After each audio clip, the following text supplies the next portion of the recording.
дар бораи фоида овардани шароб, чӣ хел ӯ дар организм фоида меорад, чӣ хел ӯ гриппа сиҳат мекунад. Чё, ебанутая, что ли? Бисёр полезни свойствои шароб дар байни баъзе одамо популярна шидагиай. Баъзе одамо гуфтама киёро дар назар дорам, одамое ки худшон ҳамин чиза истифода мебаранд. Мақсади гап ки ӯ одаме ки ҳамин чиза истифода мебарад, албатта ки ӯ чиза таъриф мекунад. Но вот конкретна то ҳамин вақта ягон вақт тасдиқ шидагӣ нестае ки гапе ки мисол реал на ягон беморӣ, ягон чиз шароб одама ёрдам додагӣ боша, ё ин ки шидагӣ боша ҳолате ки умри одама шароб дароз кардагӣ боша. Но дар бораи иш ман метавонам ки ҳичи нагум. Не ки дар ин видео дар бораи одаме гап мезанем ки ӯ одама практически киштан номумкинай ба шароб. Агар интересни боша бо мо монен ва ссилкае ки дар комментарияи видео закрепит кардагиай бародаро, шумо ба ёрдами ссилка метавонед ки дар бурди ҷанговару бозингаро сум кор кунед ва промокоди канал метавонед ки бонус ба даст биёрен ва ин бонус ҳам бимонен сум кор кунед. Бою бозиё ҳам уже бисёр шидагиай бародаро. Ҳам ссилка ҳам промокод дар якум комментария закрепит шидагиай.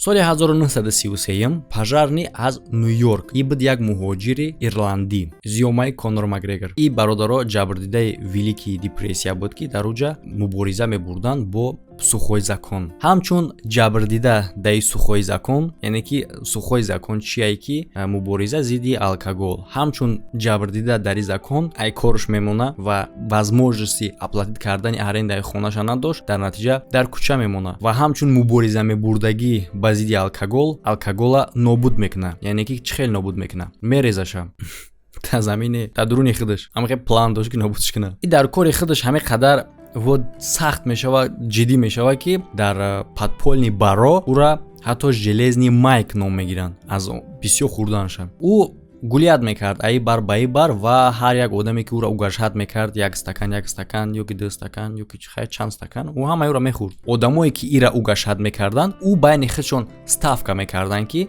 кадом доза ӯра мекиша. Ава ҳамин хел и одам дар притони подпольни Тони Марино меғалта. Дар ҳамин вақти танқисӣ, дар ҳамин вақти мушкилотӣ Тони фикр мекард ҳамроҳи рафиқош ки чӣ хел ягон роҳи сумкоркунира биёвем. Ба ғайр аз Тони дар дуруни ин группа буд савдогари мевагӣ Дэниел Крисберг, директори пахарони бюро, яъне ки одамое ҳастанд ки организатсияҳои пахарония, мисол дафн мекунанд одама, гуручӯб карданда, мисол директори ҳамон хел организатсия. Ва буд бармен Ҷо Мёрфи. Агари хел фикр кунӣ, ин группа худаш як бандаи преступнии тайёр буд. Мақсад дар инҷа савдогари мевагӣ ҳам ҳастае ки мисол дар вақти ҷаноза таъмин мекуна, директори пахарони бюро ҳам ҳастае ки ҳама кору бора тахт мекуна барои гурондан ва ина бармен мисол угашат мекунанд. Ва ҳамин хел ҳам мешава дар сари ё фикри меяд ки аз ин кор ба воситаи страховка ӯ сум кор кунанд. Дар ин кор жертва кӣ мешава? Естественно ҳамин одаме ки Погиза Пиён буд, ирландец, ҳамин бомж. Ӯра уговорит мекунанд ки 24 соат дар як сутка ӯра бесплатна нӯшокӣ метан. Ба ивази и ӯ бояд ки худша бародари Мёрфи гирифта страховой полис зарегистрировать кунад дар номи ҳамон.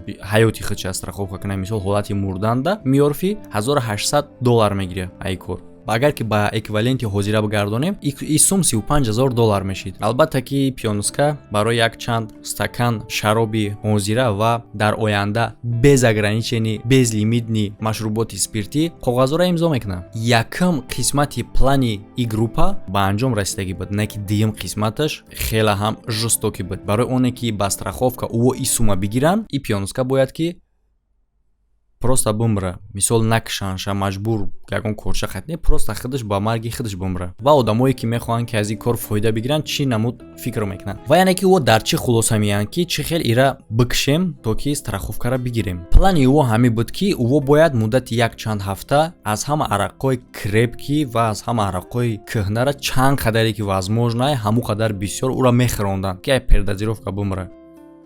Ахиди пиёнистка дар он вақт ҳамин хел ба назар мераст ки уже як пош ба лави гура расидагиай ва группа хирсандӣ мекарданд ки и долга намерава ба ин ҳолаш ва ягон страховой компания намекова ки яй чӣ хотир мурдагиай. Хай арақ хӯрдан вроди бы запрещено нестай, ку хай хӯрдай мурдай фикр намекунам ки ира бисёр хӯрондан. Не ки хирсандии иё долга давом намекунад. Як ҳафта ин одам як намуди мехӯра ки ҳамсоёш даже пиён мешаванд. Ай типа рафиқош ира ай боло бо рехтан мегиранд, стаканша пур кардан мегиранд. Ҳама кор мувофиқи нақша рафтиса буд. Не ки гап дар ин ҷае ки ин пионуска нақшаи мурдан надошт. баъди ӯ чӣ кор мекунанд? Аз ҳама коктейлҳои жесткира метанша. Якум ӯра мехӯронанд ликёр бо антифриз. Тасаввур кунед бардор антифриз.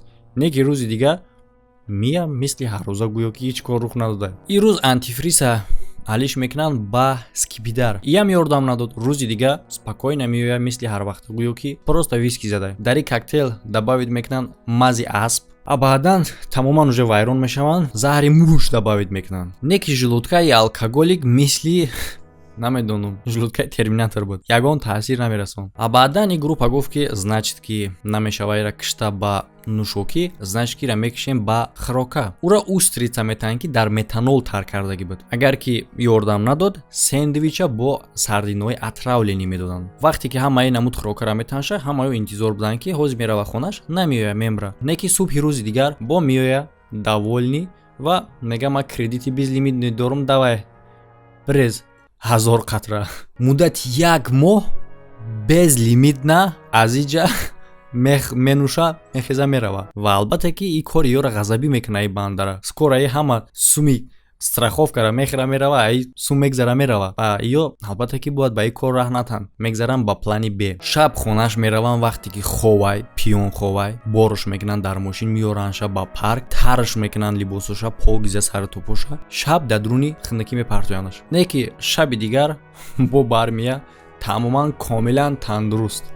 Ва мега брез 1000 қатра тадра ва мега брез 1000 қатраи дигар. А дар ин вақт уже ин бандара бод кришашон мепара, ай гӯшон дуд баромадан метофт. Просто хай пиён буд хидна мекунад. Дар ин кор ӯ Херш Грина як таксиста мегиранд дар Долия ва вазифаи ӯ ҳам буд ки ин бояд пиёнам мезад мошин қати ба болош мегзашт мерафт. Ин таксисте ки сум кор кардан мехоҳа, вақте ки пиён ликида дар раҳ рафтиса буд, мезанаш мошин қати ба болои мошин мепара мерава ва таксист проверка нокарда аз ҷои ҳодиса ғайб мезана. Майки нимҷонара полисейский меёва ва ба больница рой мекунад. Баъди як чанд ҳафта бо ҳаму бармеоя, даиҷа хай випивкаи безлимит дора ку. Ирландеци пиён бо чигас ва бо ҳамун гапи ҳарвақта 1000 қатраи дига брезин. Именно ҳамин вақта наглости зинда мондани Майк и бандара конкретни девона мекунад. 22 феврали соли 1933 ва ҳамакаса ӯро ба ҳуҷраи Мёрфи меоранд ва шланги колонкаи газа дар даҳанаш мемонанд ва газа ҳуй метаҳанд. Дар тамоми ҳамин оператсия 1 соат зиёд вақт сарф мешавад. Плани ӯ яъне ки амалӣ мешавад.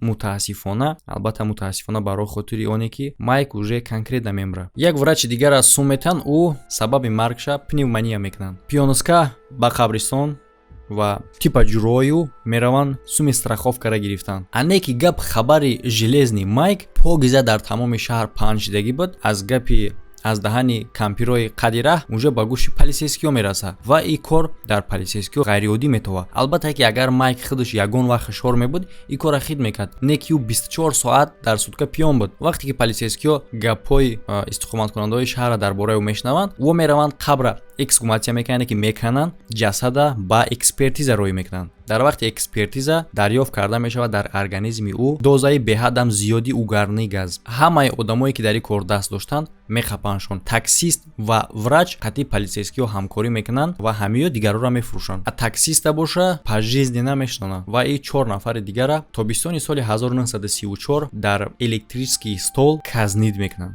А железни Майк боша бо обратно ҷасадша ба қабристон мебаранд. Ака ай чӣ хулоса мегирем? Чӣ метавонад ки алкогол умри одама дароз кунад? Албатта ки не ки история розишем бардора, история интереснее. Оё ҳастае шумо дар ҳамин хел ҳолатое ки одамоеро бишносем ки солҳои дароз погиза в стел ки пиёнай қадои рада мишта мегарда, не ки боз даровияй. Агар дидагӣ бошед ҳамин хел ҳолата дар комментария бинависед. Ҳама дар хайр бардора то видеоҳои оянда ва ягон каса совет наметам.